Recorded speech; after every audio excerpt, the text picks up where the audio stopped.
इस लेक्चर में हम री या रे से शुरू होने वाले कुछ शब्द देखेंगे जो लीगल वर्ल्ड में आमतौर पर काफ़ी यूज़ में आते हैं। रे या री इसका अर्थ होता है अगेन या बैक। प्रीफिक्स मतलब ये किसी भी शब्द के शुरुआत में ये आपको 2 लेटर मिलेंगे। पहला शब्द है री एग्जामिनेशन, इसका मतलब है एग्जामिन अगेन। तो जैसा कि हम लोग कई बार देखे थे ना गवाह, तो गवाह को फिर से बुलाया जाता है, फिर से उससे सवाल जवाब किए जाते हैं, तो ये क्या हो गया, री एग्जामिनेशन। आपने पेटेंट के लिए एप्लीकेशन भरा, आपको पेटेंट ग्रांट भी हो गया, मान लीजिए उसके बाद कोई विवाद उत्पन्न हो गया, तो अब उस एप्लीकेशन को फिर से क्या किया जाएगा, री एग्जामिन। कई बार आप किसी सब्जेक्ट में मार्क्स आपके आते हैं एग्ज़ाम में, आप उसके लिए क्या करते हो, री एग्जामिनेशन भी कराते हो कि भाई हमारे मार्क्स कम है, ठीक है। एग्जामिन का अर्थ क्या है, जांच करना या परीक्षा लेना या परीक्षा करना। तो आप फिर से जांच करते हैं या फिर से परीक्षा लेते हैं। दूसरा शब्द है री ओपनिंग। री ओपनिंग का मतलब ओपन अगेन। तो री ओपनिंग के कुछ हम लोग एग्जाम्पल्स देखते हैं। जैसे मान लो कई बार विवाद में 2 पक्ष होता है।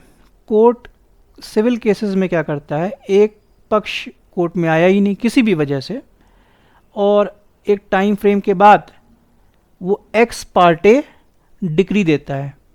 एक्स पार्टे डिक्री मीन्स बिना एक पक्ष को सुने ही दूसरे पक्ष के फेवर में वह फैसला सुना देता है।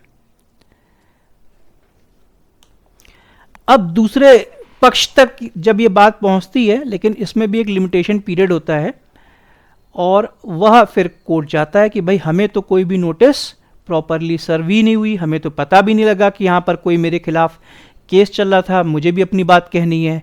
तो कोर्ट फिर से उसके केस को रीओपन करता है और उसकी बात को सुनता है। ऐसे ही क्रिमिनल केसेस में क्या होता है ना, कई बार कुछ इम्पॉर्टेंट एविडेंस कोर्ट के संज्ञान में नहीं आता है और कोर्ट अपना जजमेंट दे देता है, और उस जजमेंट के बाद में कुछ इम्पॉर्टेंट एविडेंस कोर्ट को पता लगता है। तो कोर्ट क्या करता है, उसको कंसिडर करते हुए केस को रीओपन कर सकता है। ऐसे ही कई बार जैसे कि हिंदुओं में एक जॉइंट प्रॉपर्टी सिस्टम होती है ना, तो उसको बोलते हैं हिंदू अनडिवाइडेड फैमिली की प्रॉपर्टी, HUF की है ना, HUF की प्रॉपर्टी। कई बार क्या होता है, कुछ माइनर होते हैं, छोटे बच्चे होते हैं, उनका हिस्सा कुछ दूसरे लोग खा लेते हैं, या किसी अन्य का भी हिस्सा भाई बहन का लोग प्रॉपर्टी का रिश्तेदारों का खा लेते हैं। अब उनको बात पता लगती है within some time frame, और वो कोर्ट का दरवाज़ा खटखटा सकते हैं, भाई मेरे साथ नाइंसाफ़ी हुई और मेरा हिस्सा फ्रॉड आदि के माध्यम से खा लिया गया, मुझे इंसाफ दीजिए। तो क्या होता है, जो पार्टीशन हिंदू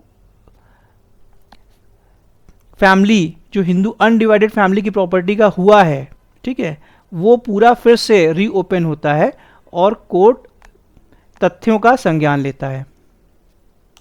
मान लो कोई डॉक्यूमेंट है, कोई सिक्योरिटी है या कोई इंस्ट्रूमेंट है, ठीक है,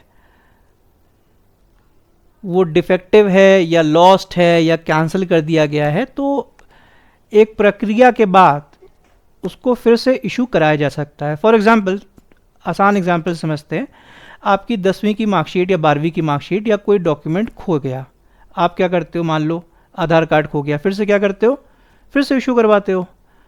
वोटर आई कार्ड है, या आपका बैंक की पासबुक हो सकती है, या आपका लाइसेंस हो सकता है, व्हीकल ड्राइविंग लाइसेंस।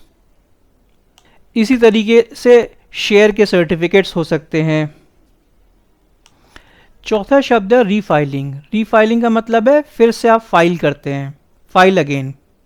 मान लो किसी व्यक्ति की कोई कंप्लेंट है ना, कोई लॉ सूट है, या उसने किसी पे कोई चार्ज लगाया, ठीक है, और उसके बाद में उसने उसको विड्रॉ कर लिया, या उसकी कोई सुनवाई नहीं होती है, ठीक है, उसको रिजेक्ट कर दिया जाता है उसकी कंप्लेंट को, लॉ सूट को या चार्ज को, तो वह फिर से गलतियों में सुधार करते हुए या depending upon facts and circumstances of the case वो फिर से कंप्लेंट, लॉ सूट या चार्ज, ठीक है, फाइल करता है, इसको कहते हैं रीफाइलिंग। कई बार इनकम टैक्स में भी आप लोग रीफाइल करते हैं। तो ये बेसिकली जो इनकम टैक्स रिटर्न की आप रीफाइलिंग करते हैं ना, तो इसको कहते हैं रिवाइज्ड रिटर्न्स। और इसके साथ में कुछ कंडीशंस अटैच्ड हैं कि जैसे कोई स्पेसिफाइड टाइम लिमिट में, ठीक है, या करेक्ट लीगल प्रोविजंस के अंतर्गत आप रीफाइलिंग कर सकते हैं।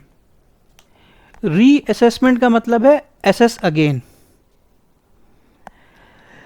जनरली क्या होता है ना, टैक्स अथॉरिटीज़ लोगों के आईटीआर को फिर से री एग्जामिन करती है, ये देखने के लिए भाई ऐसा तो नहीं कहीं कोई टैक्स की चोरी हुई हो।